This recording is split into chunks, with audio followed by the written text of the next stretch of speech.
She was 30 years old, had $47.16 to her name, a loyal German shepherd at her side, and a single, stubborn stitch in her heart that refused to unravel. At the end of 3 days of walking, this is what she faced: a perfect circle of darkness cut into the face of a mountain, the abandoned train tracks plunging into it like two steel roots seeking the world's core. What waited inside was a secret kept by granite and silence, a place never meant to be found. Have you ever walked until the world you knew was just a memory behind you? Let me know in the comments where you think a railroad track like this might lead. The journey didn't begin at the tracks. It began in a room that smelled of stale pipe tobacco and condescension. Her husband, Thomas, had been gone 6 months, the victim of a fever that had swept through the valley with the casual cruelty of a wildfire. He had been a good man, a quiet man, and his absence was a hollow space in the world that Abigail was still learning to navigate. His brother, Alastair, was not a quiet man. Alastair sat behind a heavy oak desk, his fingers steepled. He was a merchant, a man who saw the world as a ledger of profit and loss. Abigail, he had clearly concluded, was a loss. "The truth is, Abigail," he said, his voice smooth and devoid of warmth, "Thomas left little of value. The smithy was heavily in debt. After settling his accounts, this is what remains." He slid a small, canvas coin purse across the polished wood. It landed with a soft, dismissive clink. Abigail didn't move to take it. She just looked at it. $47.16. The price of a life. The cost of being set adrift. "The house is tied to the business," Alastair continued, already moving on, his gaze flicking to a stack of papers. "I'll need you to vacate by the end of the week. It's a matter of practicality, you understand." She understood. She was a line item to be cleared from the books. A loose thread to be snipped. She stood, her movements stiff. Her dog, Shepherd, rose with her from his spot on the floor, a low rumble in his chest. Alastair's eyes narrowed at the sound. "I understand perfectly," she said. The words were stones in her mouth. She did not cry. Crying was a luxury, and she had just been informed she was destitute. Instead, she went back to the small house she had shared with Thomas and began to pack. Not the furniture, not the dishes, not the life they had tried to build. She packed only what was essential, what was hers by sweat and memory. A spare woolen dress, a heavy blanket, a tin pot, a bag of oats and dried jerky, a whetstone, and her grandfather's tool roll. She unrolled it on the bed, the worn leather smelling of oil and time. Inside, nested in their suede pockets, were the tools of her trade, a skill passed down not as a hobby, but as a philosophy. Awls, needles, groovers, and knives. Her grandfather had been a harness maker, a man who believed you could judge a person's character by the quality of their stitches. He'd let her sit in his workshop as a girl, the air thick with the scent of beeswax and tanned hide, and he'd placed her first tool in her hand. It was a stitching awl, its wooden handle worn to a deep, smooth patina from the pressure of his palm. "Remember this, girl," he had told her once, his voice raspy as a leather strop. He held up a broken strap. "Anyone can make a new thing. That's just assembly. The real craft is in the mending. And when you mend something, you make sure of one thing." He'd looked at her, his gaze clear and steady. "The mend must be stronger than the break." She rolled the tools back up, the weight of them familiar and comforting in her hands. That was the only inheritance that mattered. It was more than Alastair's $47. It was a creed. Tucked into Thomas's small lockbox of personal effects, she found a folded, creased map. It wasn't of any known territory. It was a rough, hand-drawn thing, a surveyor's sketch perhaps, showing a spur line of a railroad that had been abandoned years ago, before the main line was rerouted through the southern pass. The line on the map simply stopped at a point marked with a small X against the drawing of a mountain. Thomas had never spoken of it. It was a mystery, a loose end.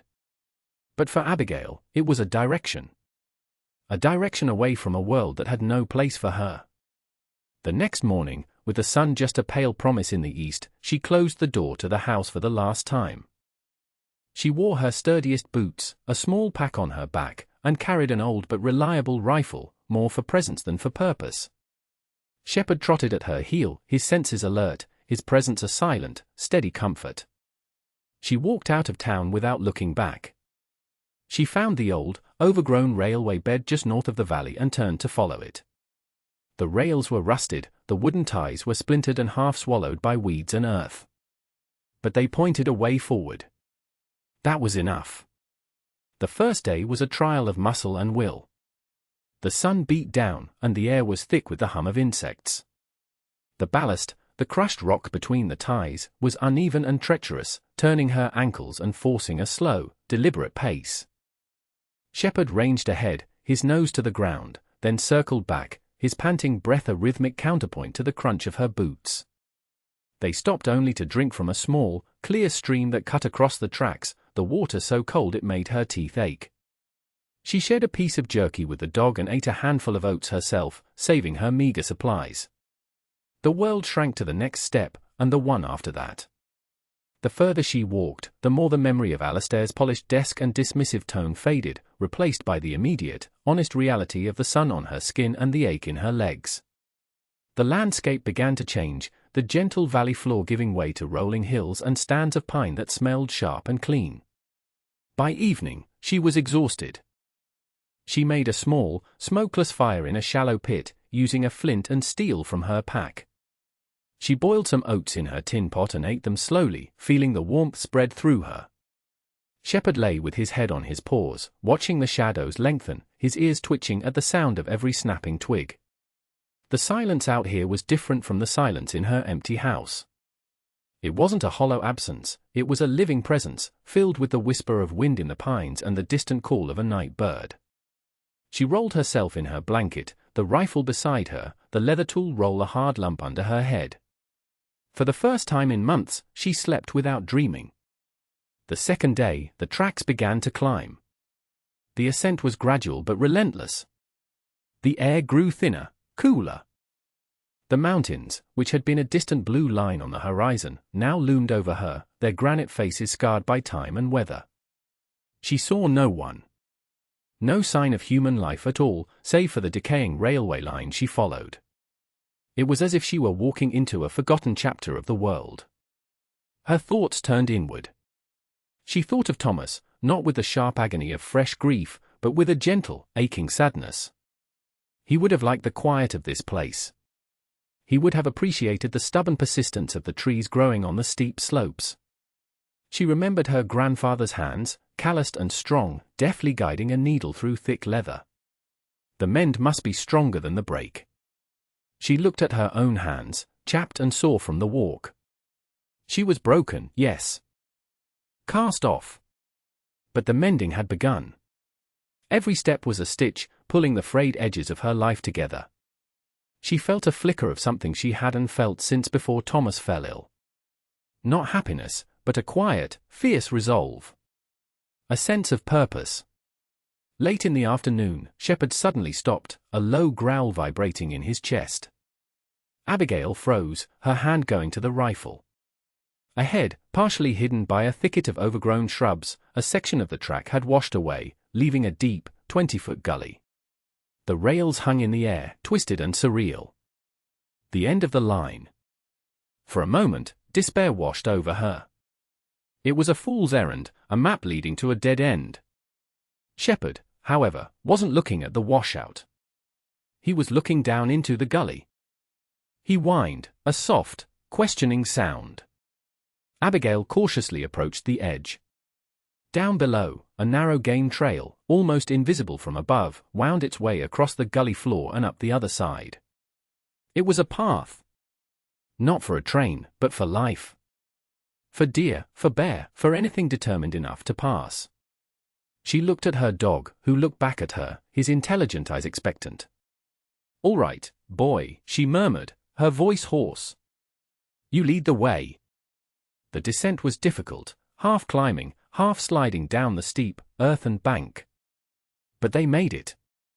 They crossed the gully and began the arduous climb up the other side, pulling themselves up by roots and rocks. When they finally stood on the railway bed again, covered in dirt and breathing hard, Abigail felt a surge of triumph. The track was broken, but she was not. She had found a way around. She had made amend. The third day dawned cold and grey, a fine mist clinging to the mountainsides. The tracks now clung to the edge of the mountain, a narrow shelf carved from the rock with a sheer drop on one side. The world below was a sea of clouds. She walked with careful, measured steps, her focus absolute. Shepard stayed close, his body brushing against her leg, a warm, living anchor in the disorienting emptiness. The air was charged with a strange energy, a feeling of arrival. The map in her pack had shown the line ending here, right at the heart of the mountain. And then she saw it. Around a final, sharp bend, the mountain face became a sheer wall of dark granite. And cut into that wall was a perfect, man-made arch. A tunnel. The tracks ran straight into its gaping, black mouth. The air flowing out of it was cold and smelled of damp stone and something else, something metallic and still. This was the X on the map. The end of the line. She stood before it for a long time, the scale of it making her feel small. It was an act of incredible will, to bore a hole through a mountain for a railroad that was now forgotten. Shepard whined softly, pressing against her. He felt it too. The finality of the place. She took a deep breath of the cold, clean air. She had not come this far to turn back. Taking a small lantern and a packet of lucifers from her pack, she struck one, the flare of it seeming impossibly bright against the gloom. She cupped the flame, lit the lantern's wick, and adjusted the small tin reflector. The light threw a wavering, golden circle before her. "Come on, Shepard," she whispered, and stepped out of the daylight, into the mountain's cold heart. The transition was immediate. The air grew still and heavy. The only sound was the drip of water from the stone ceiling and the soft pad of Shepard's paws on the gravel beside her. The lantern light pushed back the oppressive darkness but also created dancing, distorted shadows that seemed to writhe just at the edge of her vision. The tracks continued, straight and true, into the unseen depths. She walked slowly, placing one foot carefully in front of the other, her free hand resting on Shepard's back for reassurance. His presence was the only thing that felt real in this profoundly unreal place. They walked for what felt like an eternity, the darkness a physical weight against her skin. The circle of light from her lantern was her entire world. Then, her boot hit something that wasn't ballast or a wooden tie. It was solid, flat. She lowered the lantern. The tracks had ended. Before her was a solid wall of rock, a dead end. But embedded in the floor was a round, iron turntable, the kind used to reverse a locomotive. It hadn't been a tunnel through the mountain. It was a tunnel into the mountain. A terminal. To her right, sitting on a short siding, was a small, four-wheeled handcar, its wooden pump handle held upright in silent readiness. It was covered in a thick blanket of dust but seemed otherwise intact. And on the wall beside it, she saw something that made her heart stop. It wasn't a natural rock face. It was dressed stone, carefully fitted blocks. And set into that wall was the faint but unmistakable outline of a door. There was no handle, no knob, only a thin, vertical seam. She ran her fingers along it, her touch leaving a clean line in the grime. It was perfectly flush. A secret. Following the seam down, her fingers brushed against a small, recessed iron ring near the floor. It was almost invisible. She hooked her fingers into it and pulled. It was stiff, frozen with rust and disuse. She braced her feet, put her whole body into it, and pulled again. With a deep, groaning screech of metal on stone, a low section of the wall swung inward, revealing a dark, narrow opening. A breath of air, impossibly stale, washed over her. It smelled of dust, dry rot, and long-abandoned solitude. She held the lantern high and peered inside. It was a room, carved from the living rock. Against the far wall was a stone hearth and a simple cot, the bedding on it long since turned to dust. There was a small, sturdy table and a single chair. On the table sat a thick, leather-bound book and a tin cup. It was a hermit's cell, a tomb, a sanctuary. It was a home. She entered slowly, Shepard close at her heels. The air was still and cold, preserved by the mountain. The craftsmanship was astounding. The walls were smooth, the corners true. This was not the work of a desperate miner, it was the work of a master stonemason. A shaft, cut cleverly up through the rock, provided a faint, indirect light and ventilation from some unseen opening high above, keeping the air from becoming completely stagnant. Dust motes danced in the beam of her lantern like tiny, silent ghosts. She approached the table. The book was a journal. Its cover was stiff, the leather dry but not cracked. She opened it. The first page was written in a neat, concise hand, the ink faded but perfectly legible. October 12, 1878. The company has officially rerouted the main line through the southern pass. This spur is now obsolete. They will pull up the track to within a mile of here and leave the rest to the mountain. They do not know what I have built at its end. They see a failed tunnel. I see a foundation. My work here is done, but my life here is just beginning. My name is Finian. And this is my harbor. Abigail sank into the chair, the wood creaking in the profound silence. She read on, her lantern casting a warm glow on the page. Finian had been a surveyor and stonemason for the railroad. A solitary man, a widower with no children, he had seen the company's folly in trying to push a line through this unforgiving granite. When he knew the project would be abandoned, he began his secret work. For 2 years, using leftover supplies and his own immense skill, he had carved this dwelling out of the rock at the end of the line. He had built his own monument, not to pride, but to peace. His entries were not a diary of events, but a meditation on craft, solitude, and permanence. November 3, 1878. The world outside is a torrent of noise and change. Men chase gold, land, and legacies that are washed away by the next generation. They build with wood that rots and steel that rusts. But stone endures. Stone knows how to wait. To build with stone is to have a conversation with time itself. May 20, 1879. I have finished the chimney flue. It draws perfectly. A small thing, a simple matter of physics and patience. But to watch the smoke rise and find its way to the sky from the heart of a mountain feels like a kind of magic. It is a quiet declaration, I am here. I am warm.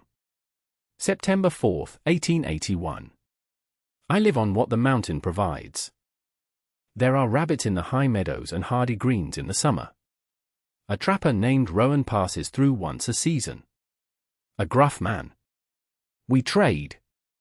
My work on his worn gear for some of his smoked meat.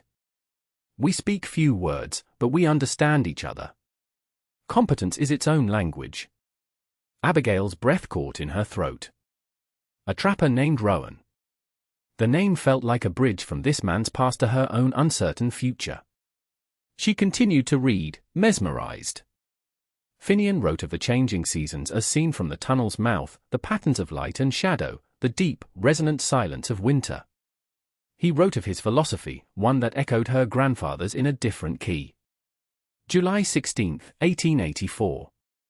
Men strive to leave their name on things. They carve it into trees, brand it on livestock, chisel it onto grand buildings. But a name is just a sound. It fades. True legacy is not in the name, but in the work. A well-laid stone outlasts the name of the king who commanded it. A tight seam, a true corner, a balanced hearth, these things are their own signature. They speak of the hand that made them long after the hand is gone. The last entry was dated nearly a decade after the first. August 29, 1887.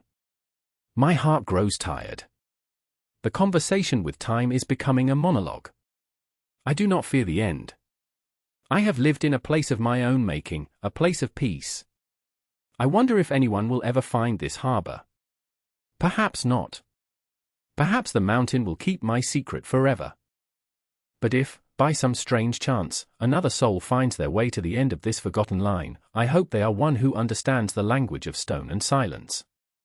I hope they are one who needs a place to mend. The world breaks everyone. This place is my attempt at a repair. To you who reads this, I leave this home. Use it well. Let it be your stone, your foundation. The ink ended there. Abigail closed the book, a single tear tracing a path through the grime on her cheek. Then another. She leaned forward, burying her face in her hands, and for the first time since Thomas's death, she wept. She wept for the husband she had lost, for the life that had been taken from her, for the cold cruelty of Alistair. But she also wept for the profound, unexpected kindness of a stranger long dead. A man who had built a sanctuary not for himself, but for the person who would come after. A man who understood that some things needed mending.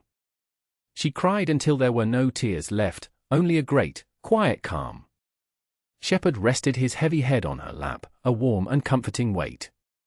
The stitch in her heart, the one that had held her together through sheer stubbornness, finally, gently, unraveled. And in its place, something new began to knit itself together. The next morning, she began her work. The mending. She started with the simple things. She swept the floors, the dust of decades rising in clouds. She used her blanket to wipe down the stone walls, the table, the chair. She ventured outside, found the spring that Finian had mentioned in his journal, and filled her pot with clean, cold water.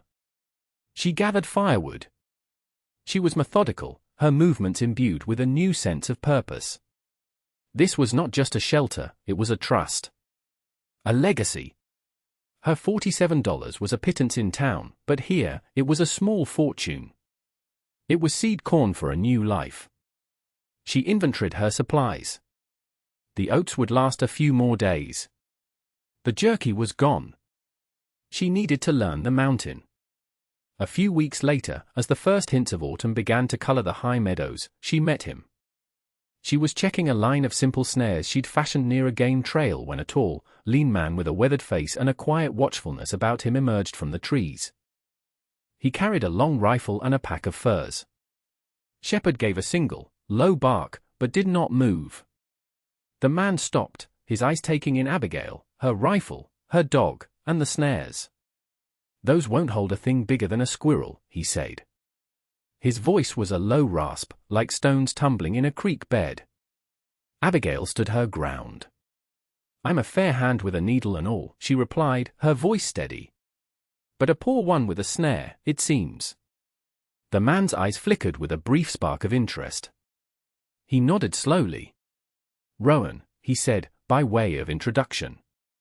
"Abigail." That was the extent of their first conversation. But it was a beginning. The next time he passed, she had mended a tear in his leather tunic with a stitch so fine and strong it was nearly invisible. A perfect, interlocking saddle stitch. He examined it, grunted in approval, and left her with 2 smoked rabbits and a piece of advice. "You're setting the snare too low," he'd said. "Think like the rabbit. Where does its head go?" He showed her how to find the right height, the right tension. It was a lesson, paid for in craft. A language of competence. As the days grew shorter and colder, she explored her domain. She found the cleverly hidden chimney flue, disguised as a natural rock fissure high on the mountain. She found Finian's small, terrace garden plot, long overgrown, but with a few wild herbs still stubbornly growing. One afternoon, while gathering roots, she met an old woman with hair like a silver cloud and hands stained with the earth. The woman's name was Isadora. She moved through the forest with a quiet grace, her eyes missing nothing. Isadora saw the plants Abigail had gathered. "That one will give you a stomachache," she said, her voice surprisingly gentle. "But this one," she pointed with a gnarled finger, "this one, if you boil the root, will soothe a cough. And the leaves, crushed, will take the sting from an insect bite." Abigail, in turn, noticed the woman's worn-out boots, the soles nearly detached. "I can fix those," she offered. A trade was made. Knowledge for craft. Isadora taught her which berries were safe, which mushrooms were poison, which leaves made a soothing tea. And Abigail restitched the old woman's boots, reinforcing every seam, making the mend stronger than the original leather. She felt her grandfather's approval in the sure, steady movement of her hands. The seasons turned. The first snow fell, a soft white blanket that transformed the rugged landscape into a place of profound peace and silence. Abigail spent the deep winter months in her stone harbor. The hearth, built by Finian's masterful hand, kept the chill at bay. The firelight danced on the stone walls, and the wind howled outside the tunnel, but inside, there was only warmth and quiet industry. She worked the hides Rowan traded her, turning them into warm mittens and a lining for her coat. She sorted the dried herbs from Isadora, their faint, clean scents filling the room. Her life had found a rhythm, dictated by the sun and the seasons, not by a town clock or a merchant's ledger. One day in early spring, a new sound echoed in the tunnel. The clanging of metal. A man appeared, leading a mule laden with the tools of a traveling tinsmith. He was broad-shouldered and had a kind, weary face. His name was Seth. He had heard from Rowan of the woman in the mountain who did impossible things with leather. His bellows had a tear in the hide. "Can't work my forge without it," he said, a hopeful look in his eye. Abigail took the heavy leather, studied the break, and set to work. As she stitched, he watched, fascinated. "Never seen a stitch that neat," he commented. "My grandfather taught me," she said. "He said the mend must be stronger than the break." Seth nodded, understanding. When she was finished, the bellows was airtight and stronger than new. He looked around for something to offer in payment. He saw her cutting knife, the edge dulled from use. "Let me see that," he said. He took out a series of sharpening stones and, with the practiced hands of a master, brought the blade to a razor's edge. He sharpened every tool in her roll, explaining the properties of the steel, the right angle for the edge, how to care for them so they would last a lifetime. Another lesson. Another link in the chain of competence. He showed her how to bank her fire with ash so that a bed of hot coals would be waiting for her in the morning. A simple trick that changed the texture of her days. A year passed. Then another. Abigail's world was the mountain. Her community was a handful of solitary, self-reliant souls who spoke the common language of skill. They did not pry or ask about her past. They judged her by the quality of her work, by her quiet strength. And she, in turn, judged them the same way. She was no longer a widow, a cast-off, a line item in a ledger. She was the woman of the mountain. A mender. A maker. One bright summer afternoon, she sat at the mouth of the tunnel, a piece of thick leather in her lap, her grandfather's awl in her hand. The sun warmed the stone around her, and the air was sweet with the scent of pine. Shepherd lay beside her, his fur golden in the light, his breathing slow and even. She was stitching a new saddlebag for Seth, the thread pulling tight with a satisfying rasp. She looked at her hands. They were no longer chapped and sore, but strong and calloused, sure in their movements. She thought of the two men who had, in their own ways, been her mentors. Her grandfather, who had taught her the craft of mending things. And Finian, the stranger who had built this place, who had taught her the craft of mending a life. The mend must be stronger than the break. A well-laid stone outlasts the name of the king who commanded it. The two philosophies had become one inside her. She had been broken, but she had been mended. She had built a new life on a foundation of another's legacy, and in doing so, had created her own. She was 32 years old, had a home carved from rock, a dog, and a life stitched together by her own two hands, stronger than it had ever been before. What forgotten places have you found in your own life? And what quiet legacy would you choose to leave behind for the person who comes after you? Thank you for walking this journey with us. If you enjoyed this story of quiet strength, please consider subscribing for more.